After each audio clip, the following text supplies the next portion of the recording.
I've made a career trying to predict exactly what's gonna happen with Boruto and Naruto over the last couple of years. And over the course of those last couple of years, I've learned a couple of very, and I mean very important lessons. The names in the Naruto universe are always intentional. Don't assume somebody from the original Naruto story is gonna do anything even remotely close to important in Boruto's story, and when in doubt, the story beats from Boruto or Naruto are gonna be eerily similar to story beats from either the Hindu or Buddhist religion. And that last point is especially pertinent for Boruto. See, what a lot of people don't realize about Boruto as a story is how heavily influenced by the Hindu religion it is. But some of you are probably wondering what I could possibly mean. How does a story about a boy trying to battle against sentient trees possibly tie back to Hinduism? To which the only response to is, well, how much time do you have? See, because I hate to break it to you here, but the idea of karmic rebirth comes directly from Hinduism. The idea of divine trees symbolizing rebirth.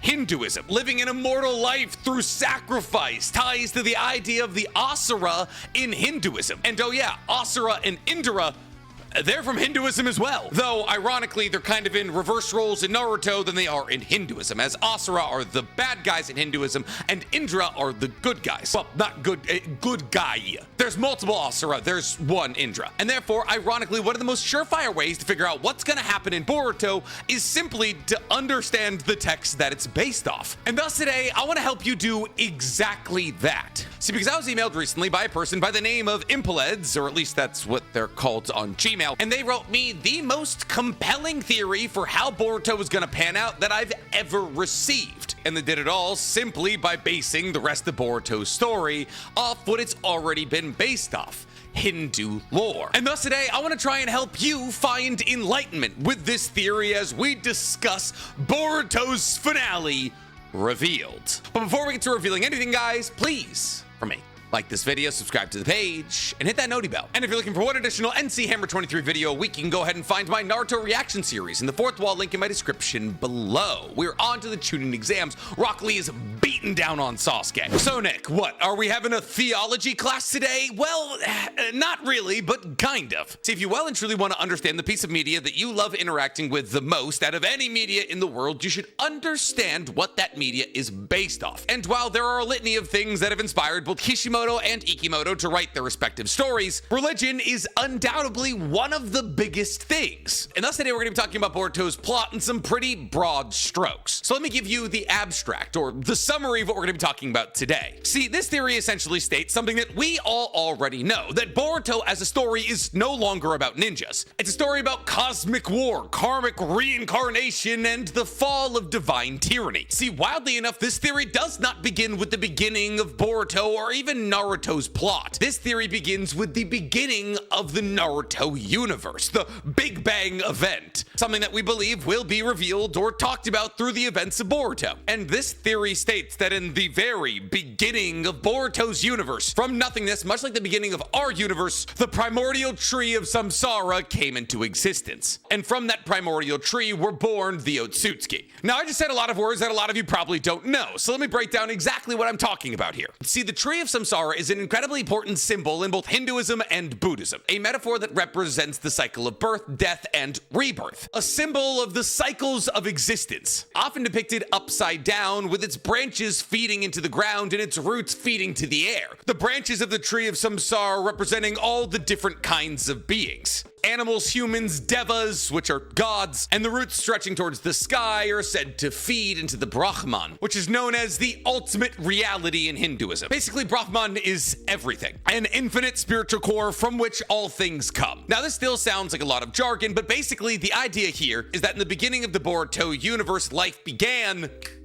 with a divine tree from which the first Otsutsuki were created. See, the Otsutsuki's tie to the divine tree and the power of their chakra fruit is undeniable. When you then consider the fact that the divine tree is known for its roots stretching across an entire planet and punching out towards the sky to grab every single life being and soak their energy back into it, the connection to the tree of Samsara is rather uncanny. Ties into the fact that the tree of Samsara is a symbol for rebirth and that divine trees can only be made through the death death of an Otsutsuki, who has a karmic vessel placed somewhere that allows for them to undergo a rebirth, once again, the connection between the tree of Samsara and the divine trees of the Otsutsuki is rather uncanny. However, this theory stipulates that the Otsutsuki were not born the gods they currently claim they are. See, while yes, the Otsutsuki are the primordial beings of the universe, they were supposed to be seekers of truth, the beings that would go to understand the cycle of rebirth and how this ties to the divine tree, to understand the power of karma and how that can lead to a soul being brought back over generations. See, because here's the thing, while the Otsutsuki do seem to be the only immortals inside the Naruto universe, rebirth is not a new concept or even an exclusively Otsutsuki concept, as both Indra and Asura underwent a rebirth of sorts in every generation of Naruto, all the while without a karma marking. And while yes, they were a quarter Otsutsuki, the way that they underwent rebirth didn't require the taking of another soul. And thus, while the Otsutsuki were supposed to be the bringers of truth in the Naruto universe, their fear of death corrupted them. See, because while the Otsutsuki have the ability to reincarnate in the bodies of others, this isn't the true way that reincarnation should be achieved in the Naruto universe. And yet the Otsutsuki continue to devour chakra plant karmas and be reborn. And thus, while they believe that they've been able to escape the cycle of rebirth in the Naruto universe, really all they've done is hijack it. See, because this theory stipulates that karma is not just a weapon,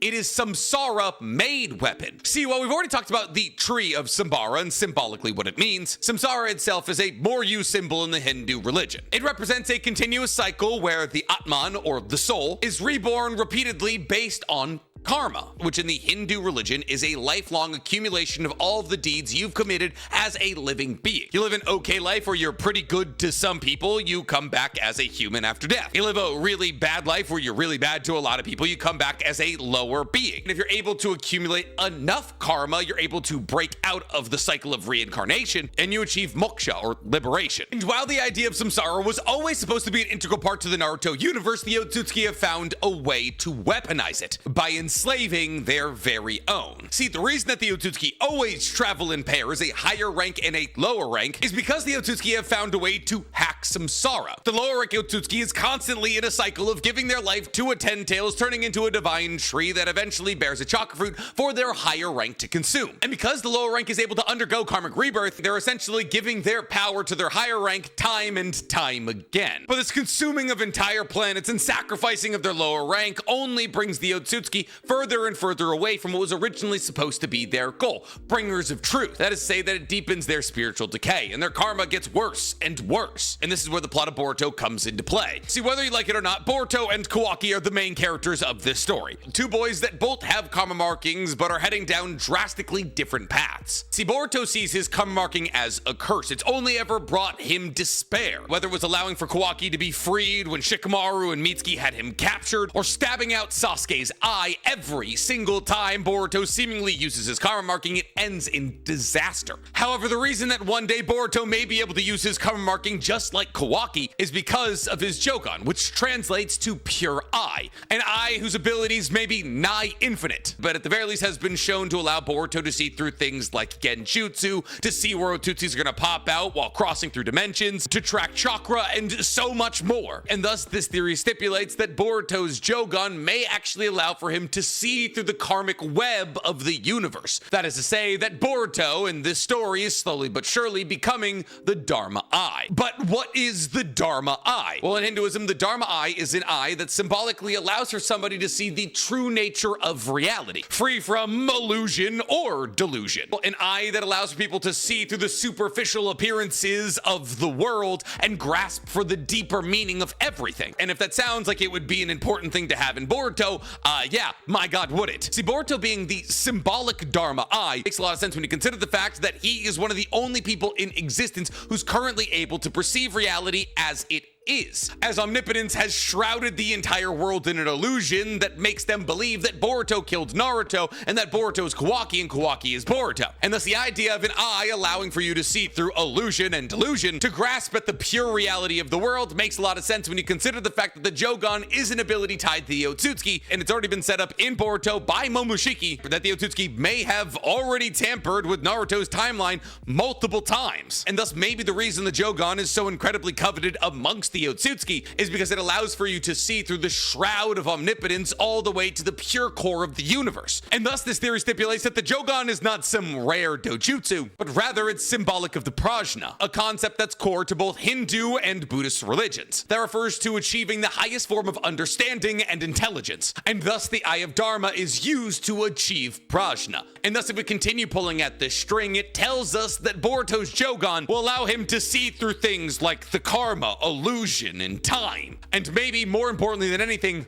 fate, making Boruto an almost prophetic character who can use his Jougan to untangle the cosmic web of fate and find the best possible path to walk. An idea that's already been set up. As with the reveal of the 10 paths, we've heard time and time again that somehow Boruto has put us on this tightrope of the best possible universe, even though the odds of staying on this tightrope seem increasingly slim. And this conversation is incredibly pertinent even now, as Boruto, in the most recent chapter of Boruto 2 Blue Vortex, has flown off into a battle against Jura, the Kashin Koji, the man who can see the future, apparently claims that he cannot win. However, Boruto is not the only person with a karma marking, as Kawaki exists as his foil. See, Kawaki and Boruto had very, and I mean very different childhoods, and thus the way that Kawaki views his karma marking is very differently from how Boruto views his. Kawaki is shattered by his childhood, shattered by the idea that one day he could lose the one person who's ever loved him in Naruto, and thus he sees control as peace. And thus, ironically, because of who Asura is in the Naruto universe, Kawaki becomes, in a sense, a modern-day Asura. But what is an Asura? So far as we know, he's one of Hagoromo's sons, and the good one at that. However, Asura being the good son has always been kind of ironic, because Asuras in Hindu religion are actually demons, the power-hungry antagonists that operate as the foil to the benevolent devas. They are powerful, power-seeking entities that will destroy anything to keep the power that they've clawed to have. This is exactly what Kawaki represents in Boruto, a power-hungry Asura destroying all of the threats in his life to preserve what he and he alone loves, regardless of what it does to those who aren't immediately in his purview. And thus this theory states that this battle between Boruto and Kawaki is much more than personal. It's moksha, or liberation, versus samsara, rebirth, freedom versus fate, compassion versus control. And at the center of this conflict between Kawaki and Boruto exists Shibai Otsutsuki. See, in a sense, Shibai has achieved moksha. No longer constrained by the cycle of reincarnation, free of a physical body, Shibai is ascended beyond all dimensions. But this theory states that Shibai does not fight. He's not the big bad at the end of the road. Instead, he is the principle of power. He reflects Arupa Bhava, also known as a formless being in the Hindu religion, the highest formless realm that one can achieve in Hinduism. And therefore, he's supposed to be representative of the idea of Brahman, that thing we talked about earlier, the infinite spiritual core that exists at the center of Hinduism that makes up everything. An unmanifest god kind of akin to the truth in Full Metal Alchemist Brotherhood. An entity that doesn't technically have a form but makes up everything in the conceivable universe. And thus as Shibai has abandoned his body and achieved godhood, becoming the Brahman of the Boruto universe, he's become invincible, untouchable, unbound by space, matter, time. And thus this theory stipulates that Boruto will never punch Shibai. There will be no big final Gurren Lagann-esque battle against an extra-dimensional god at the end of Boruto's story, but rather Boruto will still confront Shibai by confronting what Shibai represents, which is that the idea that salvation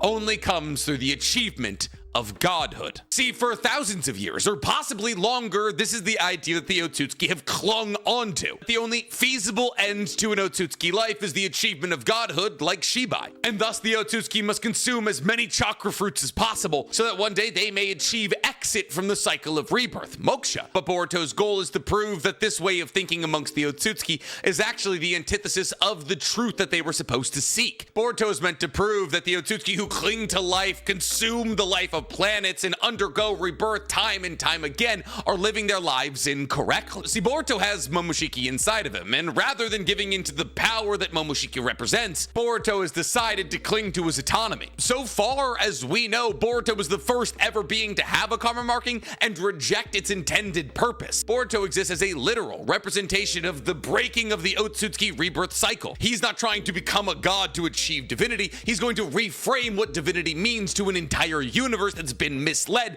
by the Otsutsuki greed. But standing across from him is Kawaki, the Asura king. See, Kawaki in a very Asura sense believes that power can prevent pain. He saw Naruto as a father, and when Naruto, the supposed strongest man he'd ever known, was taken from him by Jougan and Ishiki, losing that strongest man he had ever known shattered his sense of safety. So Kawaki aims to destroy everybody in the universe who he identifies as stronger than Naruto. He wants to erase Boruto, rule through strength, and supposedly make a world that's safe for Naruto to live in. He's not necessarily evil, he's traumatized and trying to make the world a better place for the people that he loves in the only way he understands how. And thus he exactly mirrors Asura's in myth. Warriors driven by ego and fear, trapped in a seemingly endless cycle of combat with the Devas as their two ideologies clash. And that clash is exactly what's going to happen between Boruto and Kawaki. A clash that may kill Kawaki or break Kawaki, or a clash that may hopefully allow for Kawaki to see that Boruto is correct, leading to Kawaki surrendering his iron grip on the world that he feels the need to control. But Boruto and Kawaki are not the only characters in this story. The rest of Team 7 will also play a major role in how this story pans out. Notably, Mitsuki's role in this play has been planted in a field, but we haven't had long enough to harvest its fruits. But the lore of Hinduism has a role even for Mitsuki. See, Mitsuki wasn't born, he was created. A synthetic being, a clone created by Orochimaru to master Snake Sage Mode, or at least that's what we believe he's mastered. See, it's never explicitly been stated that Mitsuki is a Snake Sage. We assume that Mitsuki is a Snake Sage because Orochimaru has been trying to master Snake Sage Mode for so long, and Orochimaru talks about Mitsuki's infantile attempts at trying to master his Sage Mode, much in the same way as Orochimaru talks about his infantile attempts at trying to master Snake Sage Mode, and how Mitsuki shouldn't attempt to use his Sage Mode now because his body isn't yet strong enough to maintain the transformation, which is basically the exact reason we got as to why Orochimaru was never able to master Snake Sage Mode. But like I said, even though we see Mitsuki using snakes, it's never really been established that he is a Snake Sage. I mean, he grows a horn when he enters his Sage Mode. What snake has horns? And before some of you say Manda, yeah, I know that Manda has 4 horns, but they go from the side of his head, and Mitsuki's horn is in the middle of his head. But anyways, moving immediately forward, this theory stipulates that Mitsuki has done something relatively divine in Two Blue Vortex, something that had its seeds planted in part 1 of Boruto. See, Mitsuki in part 1 of Boruto often talked about how Boruto was his son, his guiding beacon of light that allowed for him to understand how human interactions work. And thus, symbolically, Mitsuki was often compared to that of a moon. However, Mitsuki has actually been successful in doubling down on this rhetoric in TBV. See, because while the idea of Mitsuki choosing Boruto as his son might have just been because Mitsuki liked Boruto in part 1, the fact that Mitsuki, even after being hit with omnipotence, has been able to circle back to once again choosing Boruto as his son and abandoning Kawaki, according to this theory, is Mitsuki forging his own Dharma. Now, for those of you who don't remember, when we talked about Dharma earlier, Dharma, or the Eye of Dharma, is the ability to see through to the true nature of the universe. And thus Mitsuki, who has now been able to parse through omnipotence just based on feelings and feelings alone, and once again find his way back to Boruto, has in a sense created his own Dharma and achieved Prajna. And thus this theory stipulates that Mitsuki is actually not a Snake Sage, but rather a lunar sage. See, the movement of celestial bodies and generating energy from them is an idea that's relatively unique to Two Blue Vortex. However, the idea of Mitsuki being tied to the moon is not an idea unique to TBV. See, Mitsuki is often shown gazing up on the moon, calling people his son. And maybe more importantly than anything, when he assumes his Sage Mode form, he takes on an uncanny resemblance to that of Toneri, the last living Otsutsuki on the moon. And therefore, the idea that Mitsuki is somehow, someway not a Snake Sage, but rather a lunar sage, would not only tie him into the symbolism of Boruto being his son, but would also allow him to derive power from a celestial body, much like how Boruto derives power from the earth. And here's the thing, the idea that Mitsuki is a Snake Sage experiment made by Orochimaru doesn't make that much sense. But if some of you are currently asking, but why, Nick? Orochimaru's core motivation in life is to unlock the mysteries of every single jutsu, and Snake Sage Mode is one of those things. You're right, but there's really no reason Orochimaru would need to make clones of themselves in order to accomplish that goal. See, it's a well-known fact that Orochimaru couldn't achieve Snake Sage Mode because, and only because, their body wasn't strong enough to undergo the transformation. They were able to pull in the nature energy, they were able to convert it into Senjutsu chakra, but their body could not undergo the transformation. However, that was before Orochimaru got an immortal body in the white Zetsu body he got before the 4th Great Shinobi World War. There's really nothing currently holding Orochimaru back from accessing Snake Sage Mode themselves themselves. Tie that into the fact that Kabuto also was basically able to achieve some iteration of Snake Sage mode, and the idea that Orochimaru would need an entire lab full of clones of themselves to try and crack the code of Snake Sage mode doesn't make all that much sense. And thus Mitsuki's true form may be that of a lunar sage, the yin to Boruto's yang. And it kind of makes sense when you consider the fact that Boruto is apparently deriving his powers from the earth, Sarada is deriving her power from the sun with Orihime, and Mitsuki, the last member of Team 7, could be deriving his power from the moon, making them the celestial trio. Mitsuki in this lunar sage mode will become a Bodhisattva, or a lesser god of balance, a mode of sage mode that allows for him to use his intuition and his stillness and a possible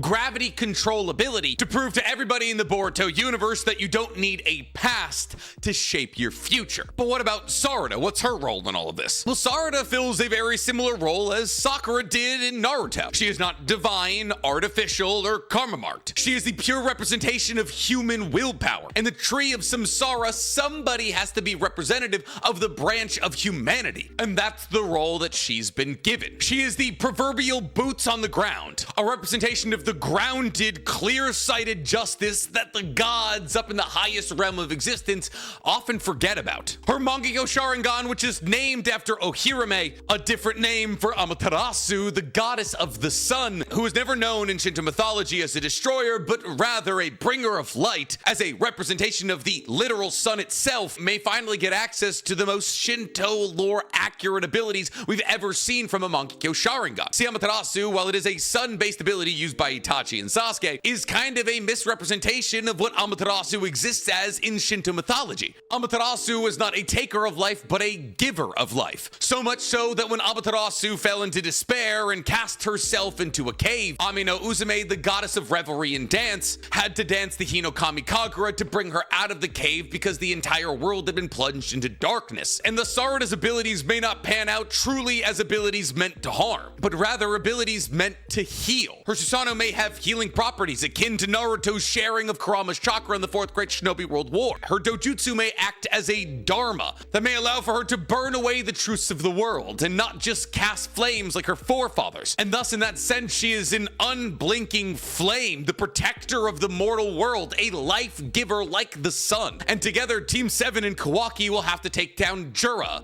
the false god. See, Jura is not an Otsutsuki, even though he is bore of their technology. He is no god. He's power without a soul, a Shinju-born mimic of divinity. He is what happens when the karmic cycle occurs without the wisdom accumulated from multiple lifetimes, and thus he reflects, in a way, an inverted karma, a being given one of the highest forms of existence, akin to that of the Devas, all without enlightenment. This is why Jura grasps for information so wildly. Jura is supposed to be a representation of ego without enlightenment, the corruption of the tree of Samsara. See, because Jura hasn't undergone reincarnation in either the way that the Otsutsuki believe in or the way that the truth of the universe may want people to undergo reincarnation. He is simply born into the highest form of existence without enlightenment, and thus he spends his days looking for purpose, a god sitting upon a throne he doesn't understand how he got. And thus, much like those who made the technology that made his existence a possibility, he looks to consume the energy of the powerful, first being Naruto, then being Himawari, now being Boruto. And thus this theory stipulates that Boruto will not defeat Jura with his fists, but rather he'll defeat Jura with spiritual truth, by exposing the hollowness behind Jura's strength. And we've already begun to see these cracks appear in Jura, as he cried during Matsuri's death, but then did nothing to try and save her soul thorn. See, Jura has identified that human emotions like love are a weakness, but has also identified the fact that the proclivity to possibly feel those emotions resides within him. The conversation has already begun between Boruto and Jura, as Boruto in the most recent chapter of Two Blue Vortex has pointed out to Jura that this is why you'll never be anything more than a tree. Your inability to understand the human emotional range, it brings you a hollow strength. You fight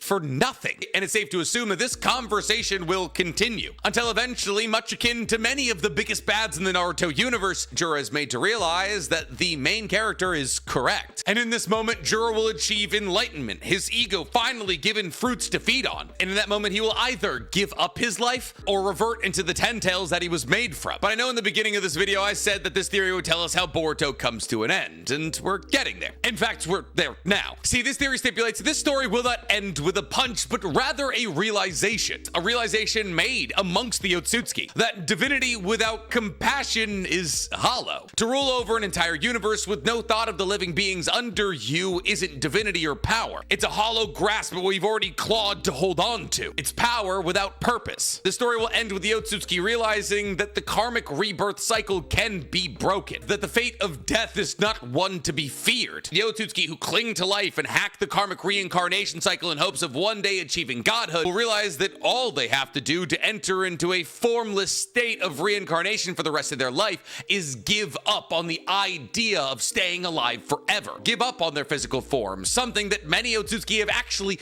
already done. As we've seen multiple times, after an Otsutsuki is killed, like with Ishiki and Momoshiki, that they're able to take on some kind of formless body, a formless body free of the reincarnation cycle. Moksha, in a sense. See, Boruto will be much more than just a shinobi. He will be the one who ends Samsara, the one who breaks the Otsutsuki idea that they need to go from planet to planet consuming chakra fruits and one day hoping to achieve what Shibai has already done, and thus liberating all universes from the blight of the Otsutsuki who have lost their way on the path of becoming the truth seekers they were meant to be. He will become the breaker of karma into the liberator of worlds, is at least what I now currently think. Because my god, is this theory cool. And it is undeniable that there is a ton of symbolic elements taken from Hinduism and injected directly into Boruto. But what do you guys think? Do you believe that Hinduism and Buddhism are the keys to figuring out what the future chapters of Boruto will behold? Let me know in the comments below. And while you guys are down there, please, for me, like this video, subscribe to the page, and hit that noti bell. Now, if you'll excuse me, I have a massive knot in my neck, and it's shoulders day, so